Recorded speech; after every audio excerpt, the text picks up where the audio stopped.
eu autant d'opportunités business sur les 5 dernières années que sur les 30 d'avant. Pourtant, la moitié des boîtes ne dépassent même pas 2 ans. IA, crypto, no-code et infoprenariat, enquête sur ces business juteux qui inondent la toile. Plus sérieusement, si tu veux un business frugal et durable, voici 5 critères à ne jamais négliger. En 1, évite les bulles spéculatives. Si ton business repose sur une hype passagère, il disparaîtra avec elle. C'est ce qui est arrivé à la crypto en 2021 ou au métaverse en 2022. Tout le monde en parlait, peu de boîtes ont survécu. En 2, évite de dépendre d'un seul acteur. Si ton business dépend d'une seule plateforme, t'es assis sur un siège éjectable.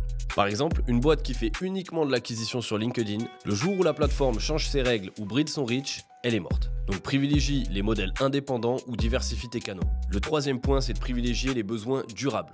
On peut prendre l'exemple de la climatisation en Thaïlande où il fait 40 degrés le jour comme la nuit. Il y a peu de chances que dans 50 ans, les températures s'effondrent en Thaïlande. Résultat, les gens auront toujours besoin de clim. A l'inverse, un outil basé sur une intelligence artificielle qui change tous les 3 mois, il y a un gros risque d'obsolescence. Bref, tu dois te baser sur des besoins qui ont vocation à durer. Le 4e point, c'est de ne pas compter sur l'État pour faire tourner ta boîte. Tout ce qui repose sur des subventions ou des réglementations, c'est beaucoup trop risqué. Regarde les boîtes qui ont profité du CPF ou du crédit d'impôt sur les énergies renouvelables. Dès que l'État coupe le robinet, tout s'écroule. Un business solide doit être résilient au contexte économique et politique. Le 5e et dernier point, c'est l'un des problèmes que je vois chez 90% des entrepreneurs. Ils visent un marché qui n'est pas solvable. Ils se lancent sur des marchés avec une profondeur énorme, mais avec des clients qui n'ont absolument pas d'argent.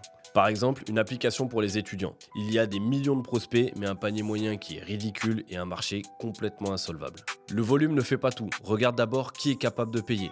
Les 40 boîtes du CAC 40 auront toujours plus de fonds que les millions d'étudiants sur le marché français. Je te laisse un petit bonus pour finir. On en parle souvent, mais là où il y a le plus d'argent, c'est souvent dans les business que personne ne veut faire. Par exemple, une entreprise qui vide les chiottes après un festival, c'est pas forcément sexy, mais il y a des millions à se faire sur un marché comme ça et sur plusieurs années. Un business qui tient, c'est un business frugal, résilient et indépendant. Alors pose-toi ces 5 questions avant de te lancer, ça t'évitera de perdre des années sur une fausse bonne idée.